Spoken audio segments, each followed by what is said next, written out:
it gives the kitchen a bit of a je ne sais quoi. Makes us feel like we're in a more official setting. I don't have the luxury of having a ficus, although I do have some orchids that I could put behind me to kind of rival Jeremy's setup. My setup's pretty static. Looks like there's also a connection with Wi-Fi. Awesome. Refresh the page here. You sound static? No, my background, like, it doesn't change, it doesn't move around.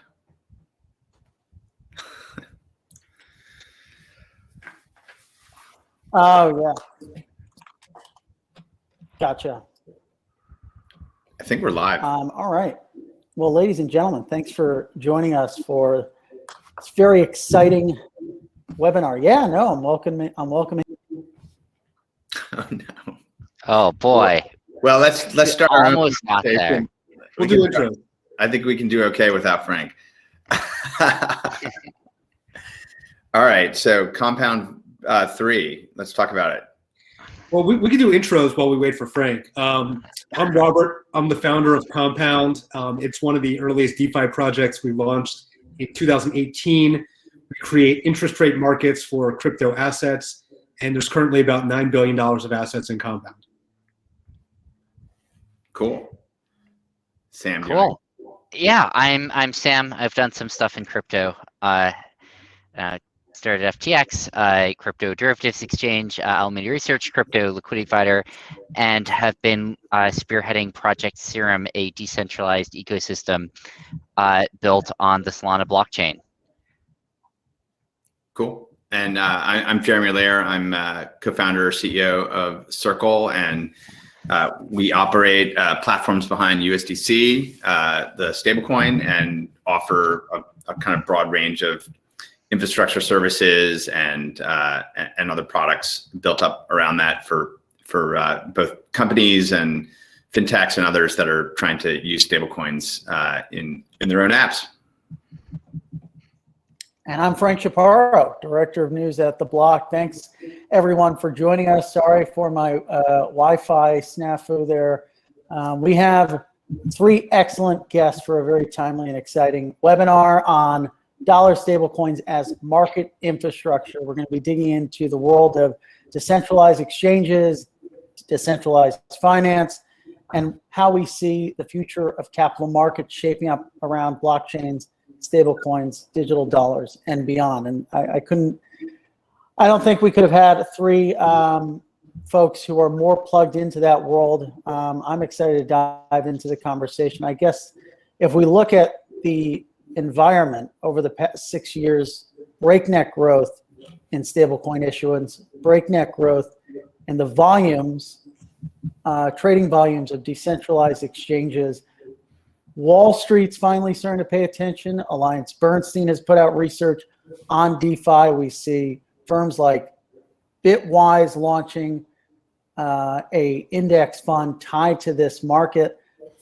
When we look at the growth, Jeremy, USDC also growing at a quick pace. I think we're above $5 billion now in issuance. We might even be higher at this point. Talk us a little bit about the growth over the past 6 years, or excuse me, 6 months, and what's been driving it.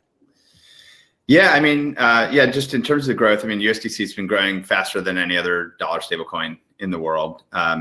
We were at 3 billion on December 1st, 4 billion on January 1st, 6 billion on February 1st. We're at 7.5 billion today. And so, the compounded annual growth rate over that period is like 7,000%. So that's really fast growth and taking share from everything just on a percentage basis. It's been phenomenal. I mean, obviously the growth is very heavily driven by what's happening in crypto capital markets and in DeFi, and then really just more and more people realizing that they would rather be holding, digital currency like a USDC than necessarily being in the legacy ACH money system. And so, all of those are major drivers, and it's been pretty cool to watch because, we see the issuance is actually far more than like 7.5 billion, but lots of people redeem as well because it's like pipes that actually work. And so the issuance is, I don't know, it's over 15 billion, and then people redeem as well. But the net amount in circulation just continues to grow and grow and grow, and so there's sort of a stickiness to it. And guys like Sam and Robert are like massive parts of why that's the case. I mean, the amount of USDC that's going into borrow and lend protocols is growing really, really fast. The amount of USDC that's basically deployed into like structurally long markets and arbitrage opportunities from those is pretty big. So those are all like big drivers that are happening right now. And this hunt for yield that's been ongoing since probably the summer, even before that, which has its parallels in traditional markets too, right? There's not many places for folks to park their cash where they can get, certainly not a 5% yield, not a 10% yield for sure elsewhere in the market, and things that are safe.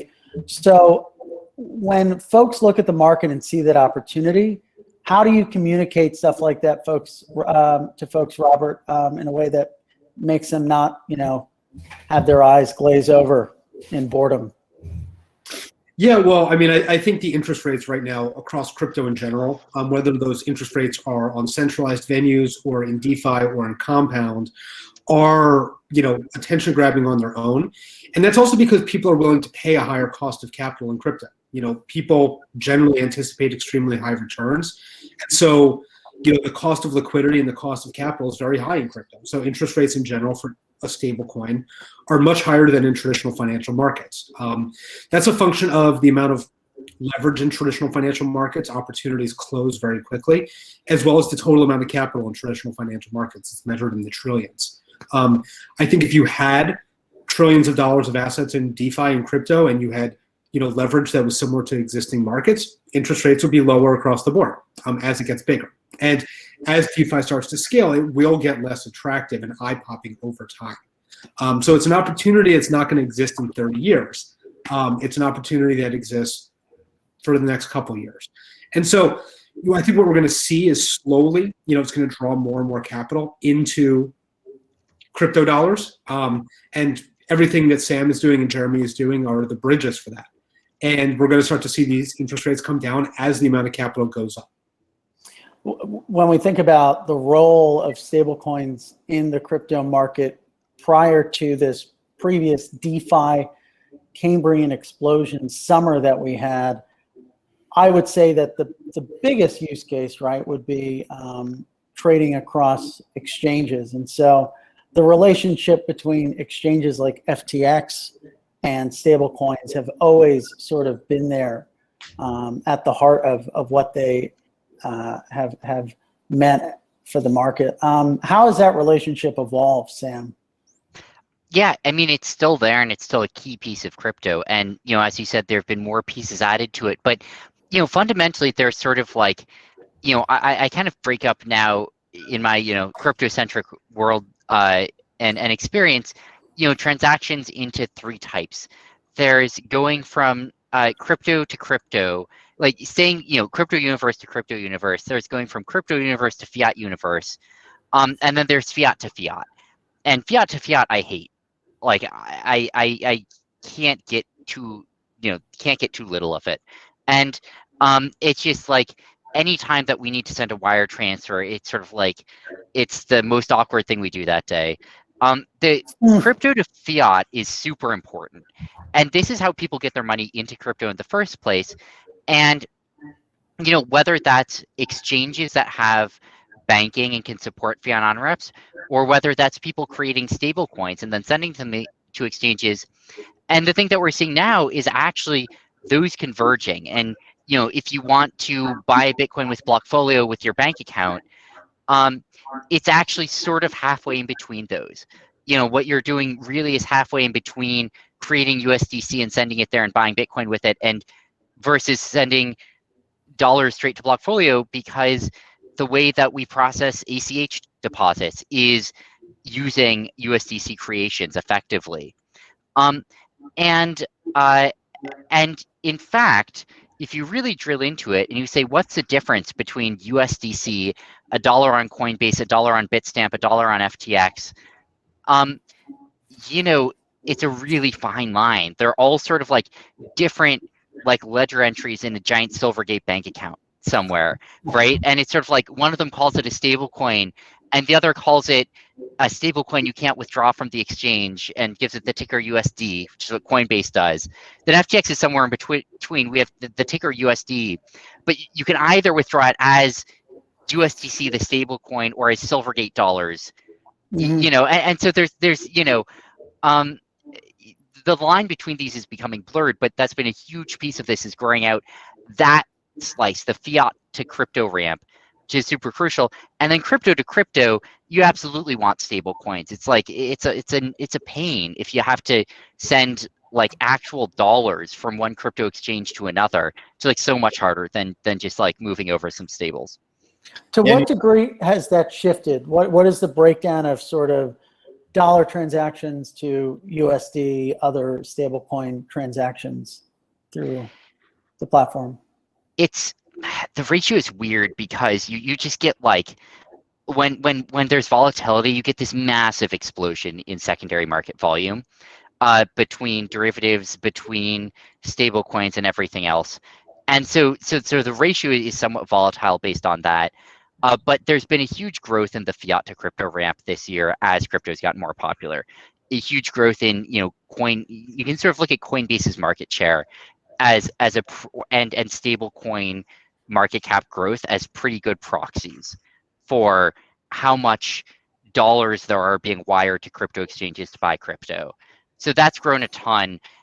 Recently, I mean, everything's grown a ton. I mean, derivatives volumes have grown a ton as well. But that's maybe less unheard of in the space. Mm-hmm.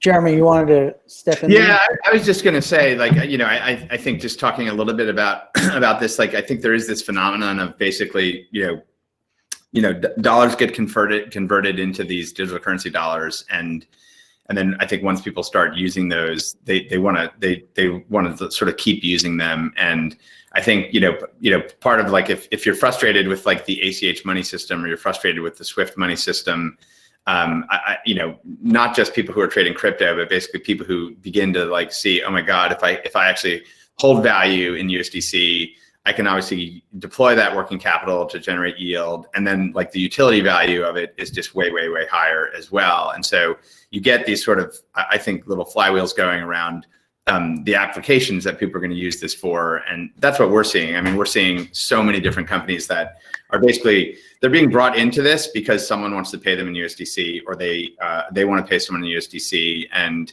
it sort of grew out of, like you said, I mean, the birth of this was like as a market infrastructure for like crypto markets, right? That's where it started. It's still massive there, but now it's sort of gradually kind of sliding into these other places as well. And this is, to me, this is just sort of, you know, you're upgrading dollars to have the properties of the internet. And you know, the total addressable market is like M2. Which is like ACH money, and you know, the sort of total addressable market for this kind of digital currency is that big, right? So to Robert's point, like you can imagine a world where there's trillions of dollars of value in digital currencies like USDC as well. So you know, obviously there's a clear value proposition in moving away from ACH and transacting in a way that's more internet native, digital. But the businesses that you talk to, do they express any type of concern about kind of going from the traditional infrastructure to now being linked up to this more nascent, sort of seemingly more risky ecosystem, right? Like if I'm moving to accept payment vis-a-vis a USDC, am I now exposed to the risk of folks that are parking their USDC into these wild different food coins? I mean, those are like totally separate things. Like someone, like all USDCs are created equal. Like it is a fungible token, right? And so like a USDC that you have, that you're using for a peer-to-peer transaction, or that you're using to pay a business, right? That's not entangled with USDC that's like wrapped up in multiple layers of DeFi protocols, right? Those are, you know, just underlying. It is this like common kind of fungible token. So there isn't like exposure to that. I mean, I think the concept of like public blockchains as something that you can rely upon as like an infrastructure layer on the internet, that's like new to a lot of people and new to a lot of businesses. But I think that's sort of like, wow, we're using an email protocol, or wow, we're sharing our content over the web instead of through proprietary networks and stuff. I think that's actually going to ultimately be like really, really comfortable to people, because they're basically accustomed to everything being done over public internet infrastructure. And so, certainly for certain demographics, that's the case. But I think more broadly in business, it's like, oh, okay, this is actually done over the internet. I get that.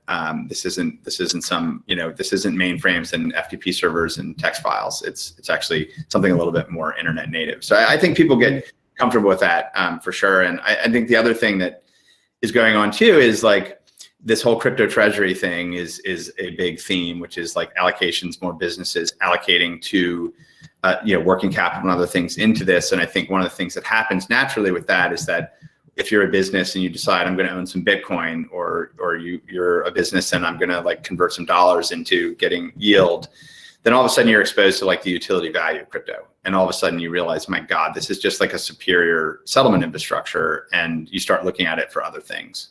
Mm-hmm. Mm-hmm. Robert, do you want to weigh in there? I agree with everything that Jeremy just said. I don't have any difference of opinion. All right, then we'll kick it to Sam. Yeah, I found something a little bit different. It's not massively different, but I think that's sort of the prevailing sentiment that I've heard is actually sort of maybe what you'd expect from people not in the industry, which is they say, look, we're pretty sure, given what we're hearing, that there are exciting things in crypto right now and that we should be making a lot somehow using it, and it should be changing our business somehow. We don't know how. Like, we don't know what's going on. She said there's something exciting there, and we're pretty sure we'd fuck it up if we tried. Like, we're pretty sure if we just jumped in, we'd lose all our money somehow to some scam.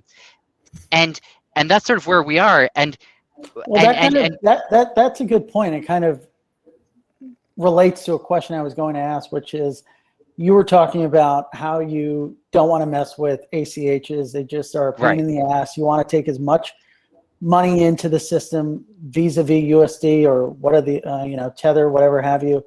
That's more convenient. It's more efficient for the business of a trading business. So how then can that be communicated or picked up by non-crypto native trading firms? I'm sure there's smart guys just like you, from firms like Jane Street. I'm sure they don't want to deal with ACH payments either, but they're not there yet. Why not?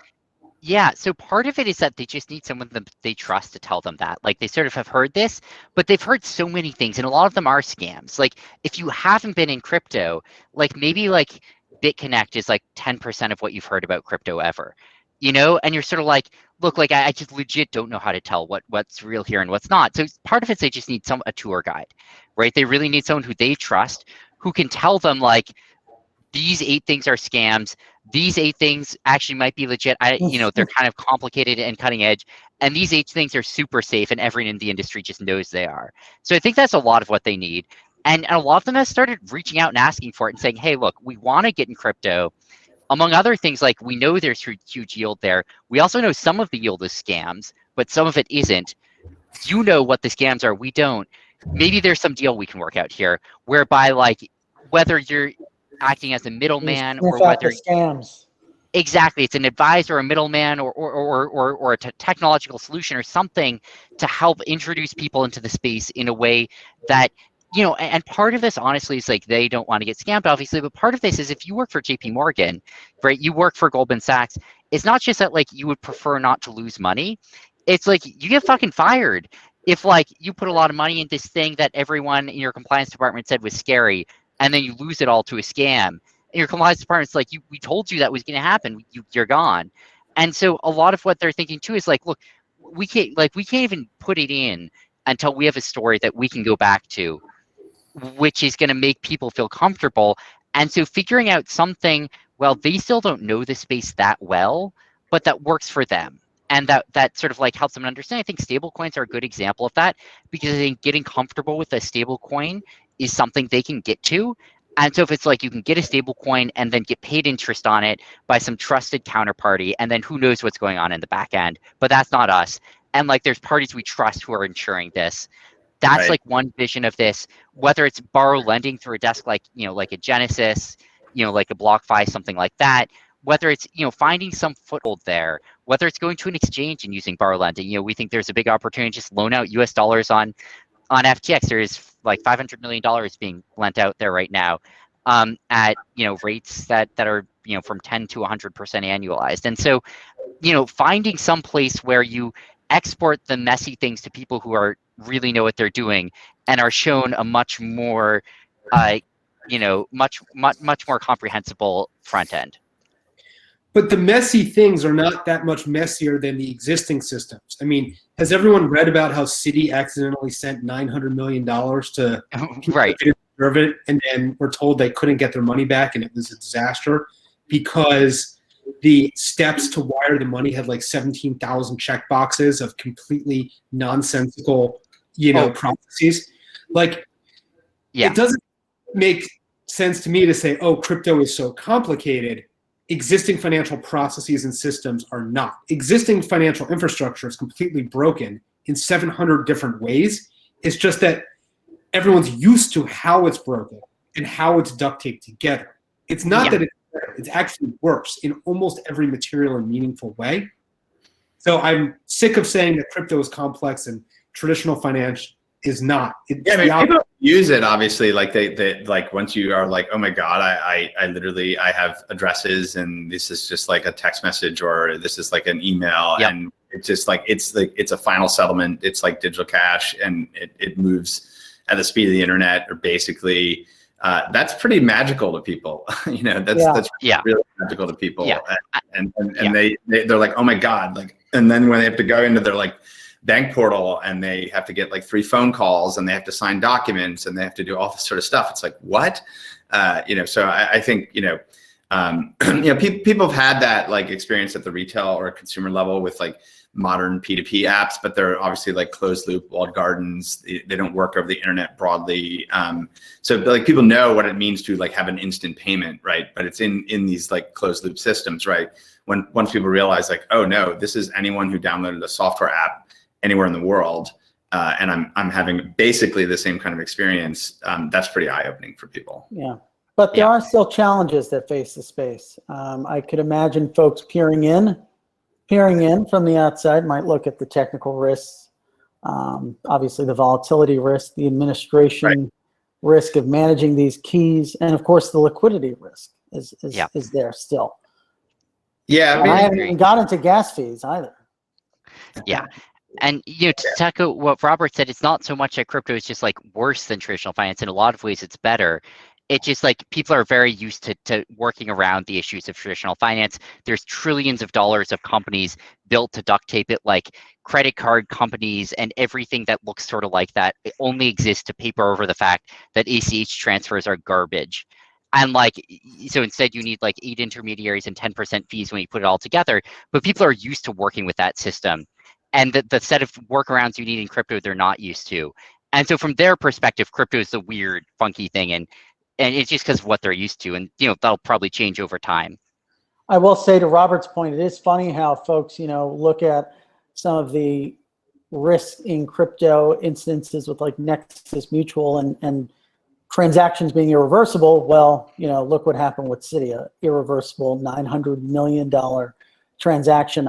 I want to continue to juxtapose what we see in DeFi with the traditional capital markets, something that's been in the news for the past few weeks and is top of mind today for a lot of people, is what happened with the brokers and the high-frequency trading firms as it pertains to this stock meme mania.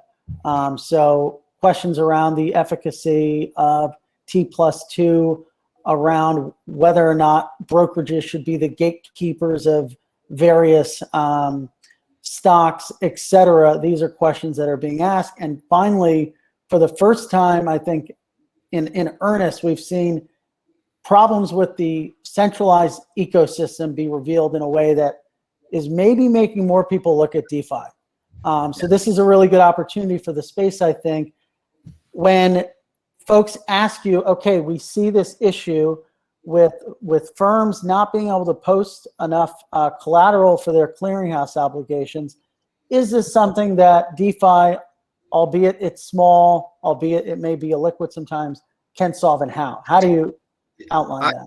I want to talk to two pieces here, and I know everyone's got a lot to say on this, but like, I'm not sure it's just like a DeFi replaces this issue. I think, you know, just for example, just look at like what crypto exchanges are, right? Like FTX as a crypto exchange, or pick your crypto exchange. They're basically 100% software that run on the internet, that run continuously 24/7, 365. Every single piece of collateral, every single piece of funds is a digital asset. It moves, it is stored, it all operates in this crypto native way. I mean, fundamentally, right? There are obviously like overlays on dollar balances and bank accounts sometimes, but more and more it's like stablecoins primarily. And that infrastructure, just like that continuously operating infrastructure that, and as Sam has demonstrated, that basically can become like incredibly deep long tail markets that support an incredible variety of things. Like that's sort of the new service level. Like that's the new service level for what a capital market should be.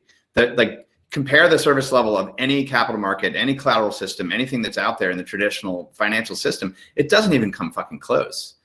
It really doesn't. And so, I mean, I think like basically what's being built in these capital markets today in crypto, like it is absolutely the future of all capital markets. It will get there. And that's like both you know, centralized exchange infrastructure and decentralized exchange infrastructure. It's both. Both of them are like really critical building blocks to that. But you know, being able to move, you know, stable coins at the speed of the internet, like the collateral problem becomes really different. And having venues that just are continuously operating, that's really different. And so those are like major changes. And I think it's sort of like you know, this phenomenon where a lot of these Redditors and memers were like discovering crypto because it became part of the overall kind of theme, and they're like, wow, this is actually a pretty amazing financial system. Yeah, I think it is better and more complete in a lot of ways. It's sort of like starting from scratch, and like no one starts from scratch. Like T+3, that's how long, like 72 hours is our matching engine settlement cycle. Sort of like like we get angry emails if it's like more than like 100 milliseconds, and and so, you know, I think that's a lot of this, and I think also some of it is just like, you know, the more people who have risk to something at the same time, the more you're going to be duplicating capital costs, and that's sort of what happened with Robinhood. Well, that's one story of what happened. There's a lot of things that went wrong there, but one of them was that like somehow the customer had to deliver funds and the HFT firm had to deliver stock, and Robinhood also had to deliver something for those two things, because the law is like, look, we actually don't even know who has these things right now. There's some uncertainty because like things don't settle for a few days. Like you gotta come on, like I don't know, maybe it's you, and all of a sudden you end up with like double charging cap costs there, and you know, of course, from Robinhood's perspective, like, yeah, maybe it's silly that that's how things worked out. Maybe it's not. It doesn't matter. They should have fucking been ready for it. Like that's their job as a business, is not to have to shut down at the most important time. And I think they've shut down now every single most important time in their histories, like very consistently. But you know, sort of putting that aside, like it's, you know, it's an awkward part of the system, and it's not like it's a meaningfully, like you're not buying yourself much. It's not like people are like, oh yeah, they gotta have ACH chargebacks, or else, you know, it's like you can't have a complete financial system. Like no one thinks that's like a healthy part of the system. So you know, it's a lot of this is just removing things that make it awkward and inefficient and replacing it with like the obvious intuitive way to do things instead. Yeah. Well, I want to talk about leverage and maybe risks, right? That's one topic that has been popping up in the equity market. The amount of cash and margin accounts is up, I think, you know, 40%, 2019 to 2020.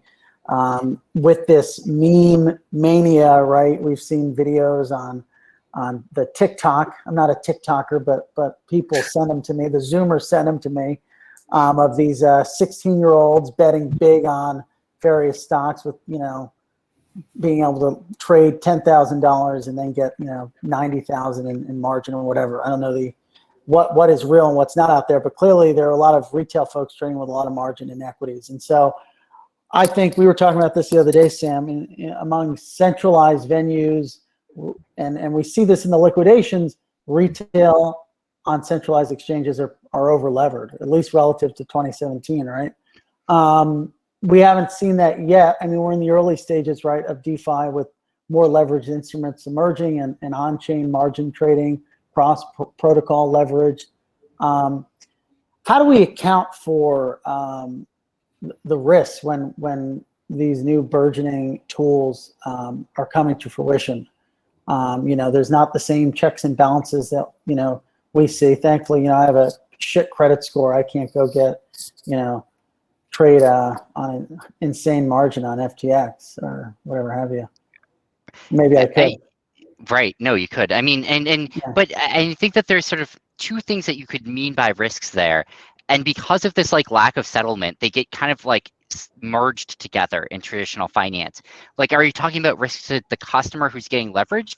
Or are you talking about risks to the system or I guess there's three or, buckets, right? There's three buckets of the risk of the user, the risk of the platform that is then offering this leverage, and then the risk to the entire industry if you have one platform go out as a result of the user base being over levered, and then the trickle effects of that. Yeah. And as we saw in 2008, in traditional finance, these get really, really hazy because you have these like things that aren't settling, and you have massive lines of credit everywhere, and you have like that, like everything's running on omnibus clearing accounts with like dubiously competent people checking other firms' risks on behalf of people they don't even report to. It's like, if something fails, like it traces through to a lot of things. In crypto, it's much more delineated. At least it should be, and in most cases has been. And the risk to users, the risk to the people getting leveraged is real, and it's big. There's a lot of people who might lose a lot of money if crypto goes down. They might get liquidated, probably will get liquidated. That's a real risk. And I mean, it's, you can look at the open interest numbers, you can get a sense of how big it is. You can look at the premiums, it's not ambiguous which direction people are going. People aren't sort of like half-hearted in this. They're long, they're buying. So that part absolutely real.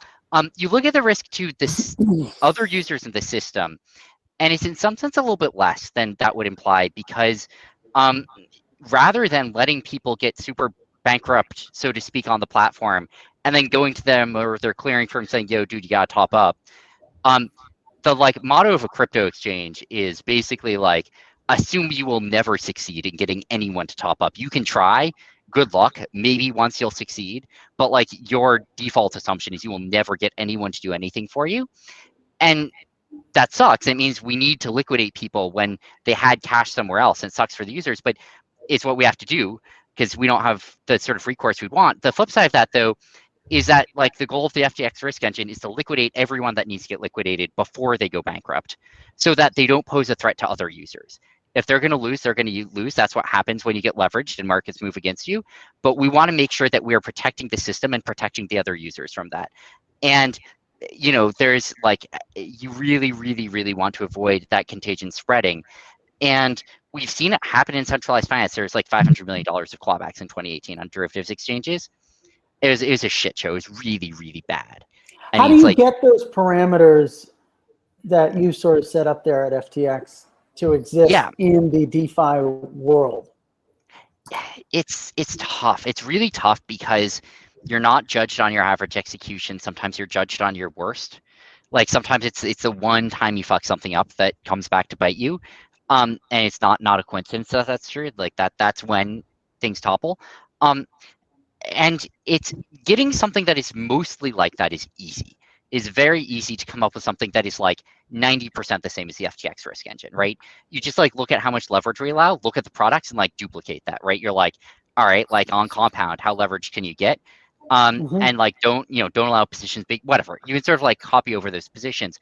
The problem is that you're tying your hands behind your back in DeFi. There's a ton of power to DeFi, super, super awesome. It does have some drawbacks, and you're coding with your hands tied behind your back, and then you're running a business with your hands tied behind your back. Like you do not have the power to fix shit. And so it's the super scary things are trying to understand like what happens in extreme scenarios where, Bitcoin crashes 75%. And you saw this on March 12th, right? Like crypto crashed 50%. And DeFi was not nearly as big then, but it kind of blew out. I mean, Maker did not do well there. Yeah. And it like, you know, why is that? It's like, well, the chains get totally clogged. You can't get anything through. Everything's falling apart. You can't liquidate people because it takes half an hour to even get the message in. And no one's willing to liquidate them because, like, where's the liquidity coming from? Especially you have this thing like DAI, which everyone sort of treats as just $1 most of the time. But unlike USDC, which is absolutely always at least close to $1, because you can, in an hour, turn it into $1. So, like, at worst, it's sort of like $1 minus a little gas and an hour's worth of capital costs. DAI doesn't have that. Like, you can't redeem it, fundamentally. And so it's like, how bad can it get really bad? Like, in extreme scenarios, DAI can go to $5 and go to 0. Maybe not quite. I think it can't go above. There's some bounds, but they're like, you know, a factor of 2 or 3 away from dollar. And so you have that blowing out. You have like places that are using LP tokens as collateral, which is super cool, but also didn't think really hard about what happens to an LP token's price when there's huge volatility. And then, like, on the day when things move 80%, some shitcoin moves 80%, the LP tokens all go to 0. And all of a sudden their collateral's gone, and then they fall over, and then there's a hack somewhere, and it's just like these things start piling up that were like not the intended risk framework, but that become the effective risk framework in a hard to anticipate way when enormous stress is put on the system. And that's the hard part, is building something which is robust when everything is falling apart. Yeah, you know, on-chain margin trading is increasing in DeFi. Robert, how do you think about limiting the risk of folks on some of these platforms being over-levered and that creeping into the rest of the market if we see a March 12-like event?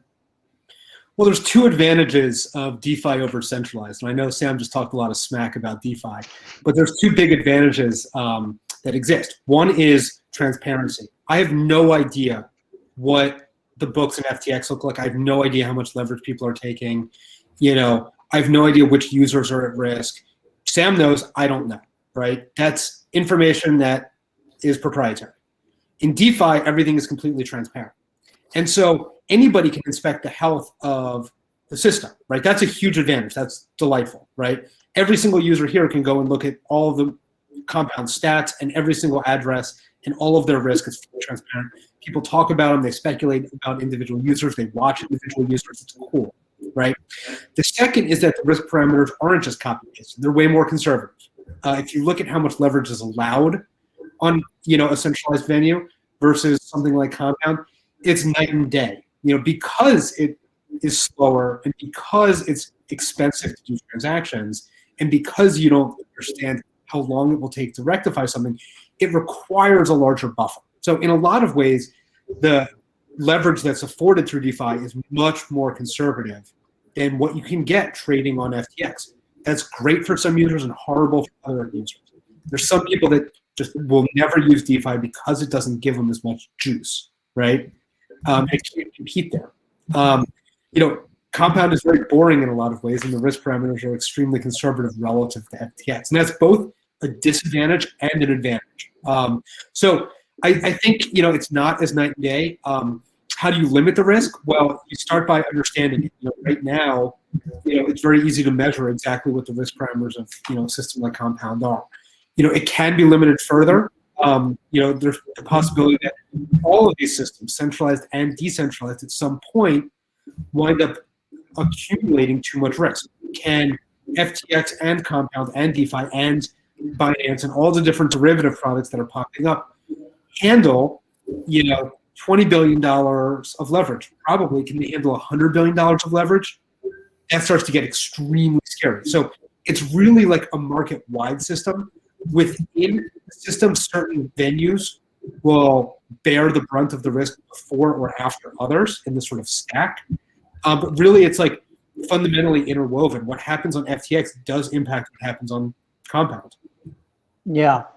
I want to take a moment to kind of step back and pivot a little to stablecoins again.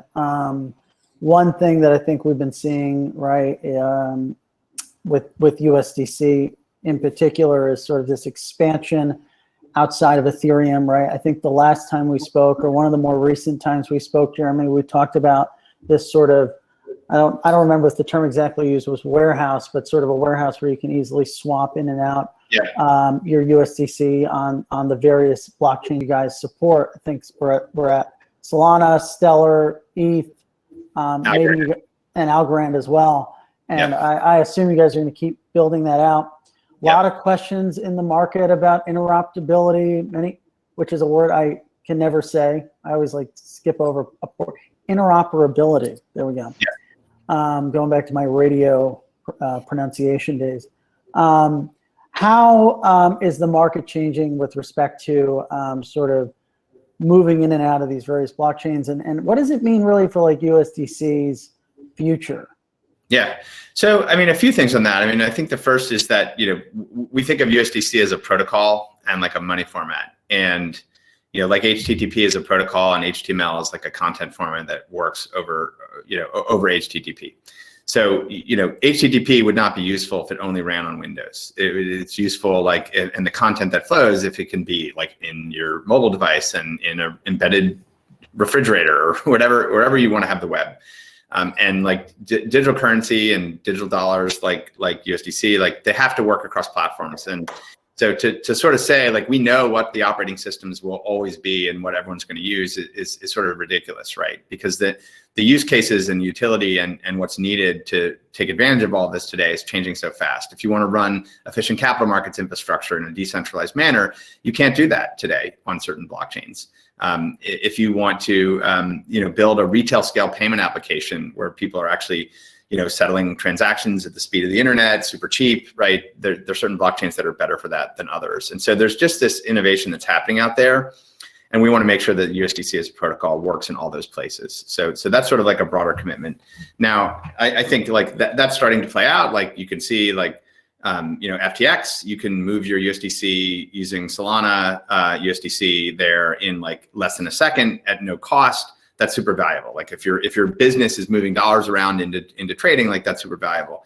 Like Huobi, OKX, KuCoin, others just launched Algorand USDC in their core USDC markets. And so, we're seeing more like big electronic markets firms that are using that because it's just like way faster for moving dollars around. And so, all these are things that are kind of upgrading it. And I would say there's dozens of projects that are building on Stellar that are cross-border payment applications that are actually using Stellar USDC. So, there are these needs across these platforms. And I think the interoperability question is obviously like a huge one.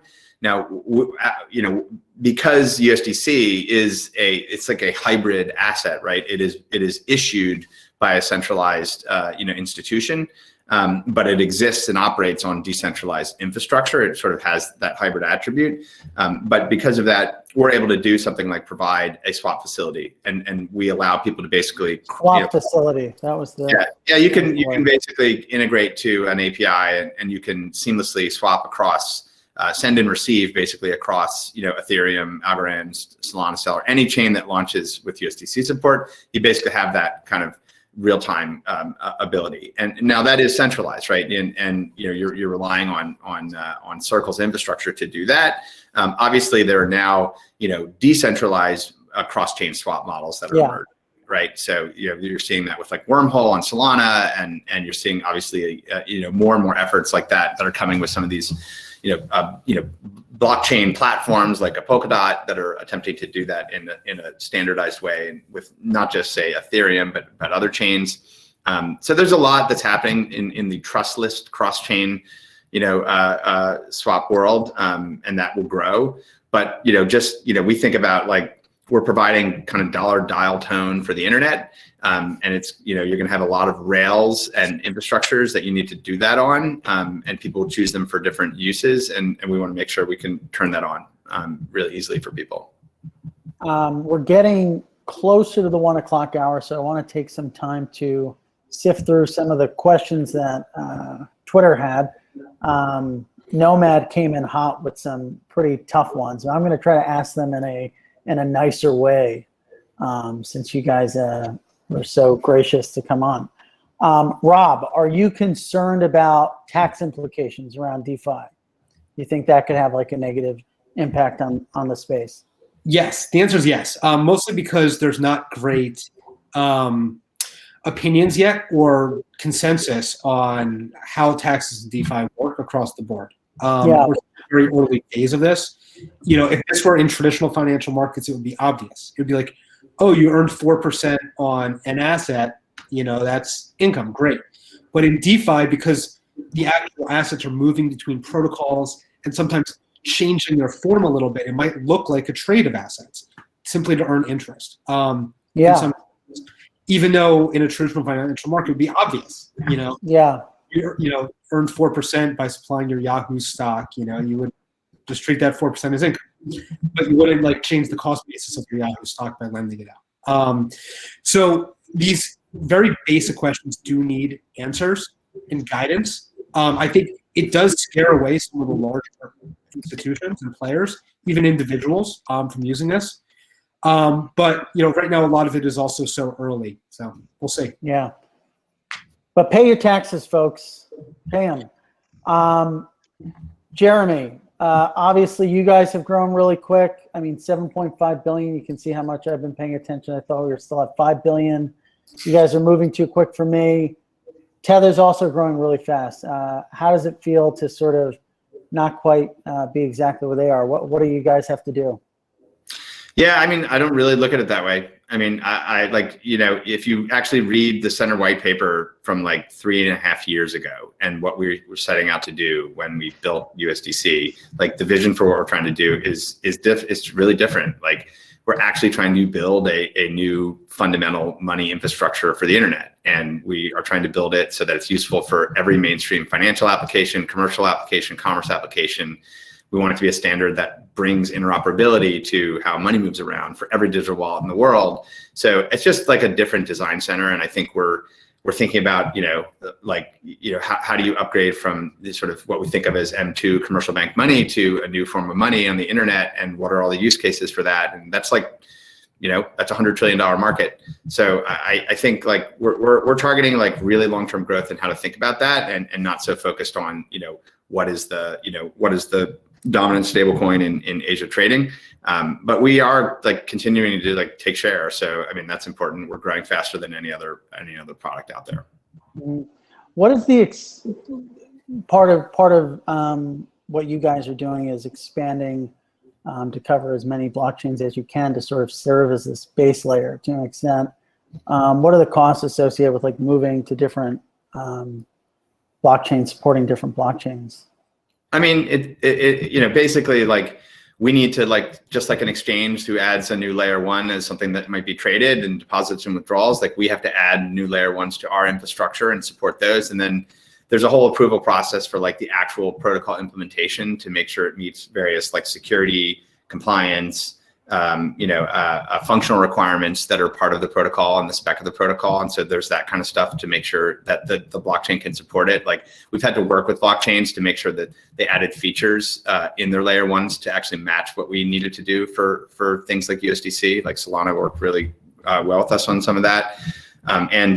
There's those kind of things. And then, kind of the way that our treasury market infrastructure works, it's actually pretty seamless now for us to continue to add these.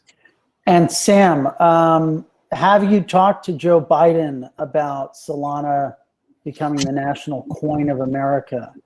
Have those conversations happened yet? Not in the last week or two. He's been kind of tied up. He's been tied up? No. Not yet. And something tells me that if my first word ever to Joe Biden were Solana, then probably that would decrease the number of words I would get in total and expected value with him. I've talked to some people in the party, have not spoken with Biden himself, but obviously to what I know are the absolute horde of Democratic staffers and hopefully high-level cabinet members as well listening to this podcast right now, as one does. There's over 200 people. I'm sure it's one right. of them. It's got to have. At least one of the Bidens probably in here, if not multiple. It's if you're ever looking to put together a roundtable on crypto and how the United States should address the industry, would be more than happy. Yeah, well, I feel bad as a moderator for not noticing that there's been questions pouring in this little question widget here. So I missed a lot of them, but that just gives us a reason to do a follow-up at some point in the future. I'm scrolling through to see if there's anything that might be interesting to address. Let's see, just going down the list here. Someone wants to know, I guess this is more of like a retail question. When people think about crypto, they often sort of juxtapose it with Venmo. When will folks be able to send USD around to friends in a very easy Venmo-like fashion? I'll try to find one for each of you. That one goes to Jeremy. Yeah. I mean, I think that's really soon. So, I mean, I think, you have like, friendly crypto native apps like Coinbase's, app or examples like Blockfolio, what Sam is doing, which actually making a peer-to-peer USDC payment pretty easy and connected to bank accounts and stuff like that. It's not, optimized for the user flow that you have with something like Venmo. Like there are many projects that are building on top of our APIs that are trying to do exactly that and build that kind of user experience. And I think many of the most popular consumer wallet apps that people use on a day-to-day basis are looking at adding USDC as well. So I think like that is very much in the horizon, not too far off. Thank you. All right, I think I found one for Sam. It kind of speaks to some of the stuff we talked about, right? Traditional markets versus DeFi. Where are the benefits and the sort of downsides of DeFi relative to traditional markets? Have you noticed any collaboration? Like, are folks from the traditional capital markets structure world coming to you and trying to see how they can get the infrastructure to be in a better place? Yeah, a lot of them are coming to us. None of them are walking away with DeFi. None of them are even coming to us for DeFi, really. They ask about it, but it's not the right answer right now. It's not something we could give them in good conscience, and not something we could convince them of if we tried. It's just not close, is the honest truth. Crypto is close. Crypto is in a place in general where it could be helping a lot of their business. DeFi is not, but it might not be that long before it gets there. Like if we sort of play our cards right, in like, in a year, DeFi might be a better solution than a lot of what they have in a lot of places. And it's one of these things where it's like sort of, 6 orders of magnitude worse than it has to be in a lot of ways to do that. But crypto can make progress by leaps and bounds. And it's not so much like, there's a lot of really powerful things about it. It just needs to get shit together in some ways, I think. And like, it's what's that mean? And scaling's the biggest thing. It's sort of like needs to scale 1 million times faster, literally, than it does right now. And without that, it just is never going to get very big. Whether that's layer 2s, whether that's rollups, whether that's a new L1, whether that's ETH2. I mean, somehow it has to do that. On top of that, the protocols have a lot more tooling in them. But a lot of the reason they don't right now is because of scaling. It's because you can't do anything that has more than one knob if you don't have any transactions. But as soon as you relieve the scaling pressure, that opens up the design space a ton for DeFi protocols. And so I think that's sort of a 1-2 punch, which could in not too long jump it from really cool novelty thing and proof of concept to the best existing system at doing some financial transactions. Scaling is a topic that's top of mind for a lot of people. Robert, at Compound, how do you think about, is there one solution? Are there many? Which ones do you find the most appealing? Oh, there's many solutions. Right now, Ethereum is a victim of its own success. It's the only blockchain that struggles with being completely throttled by usage. And right now that's impacting all users in every application and every reason to use the blockchain. Transaction costs are unbearably high. Systems like Compound are out of reach for small transaction sizes. Right now, if you're not using Compound with $10,000 or more, it's not worth it because gas costs and transactions are so difficult. So there's I've been completely priced out of Compound. Yeah, it's completely. horrible. It's horrible, right? It's becoming more of a whale's playground, both for trading as well as interest. And I think what we're going to see is a spectrum of solutions, and every solution is going to partially solve the problem. There's not one solution, there's dozens, and each of them will contribute. So everything that moves transaction volume off of layer 1 onto layer 2 is a good thing. Everything that can batch transactions on behalf of many users to do one transaction is a good thing. We're starting to see these ideas start to be created through essentially layer 2 applications on top of things like Compound. And alternative blockchains are excellent in the short term and possibly the long term as well. So as volume moves to other chains for less important transactions, both from either a security or economic perspective, then it benefits, everybody. So I think we're going to see many things come together. I think the problem is basically at an all-time high. Like all things, the problem recedes. So what we're going to start to see over time is more throughput and lower transaction costs. But it might be 6 months or a year or 2 years before the problem abates. And we shall see. Gentlemen, Sam, Jeremy, Robert, thank you so much for joining. Ladies and gentlemen, thank you for tuning in. Appreciate the questions, appreciate the attention, and appreciate the answers from you guys. Talk to you soon. Thanks a lot. Take it Thank easy. you. Yeah, bye. Thanks, guys. Guys.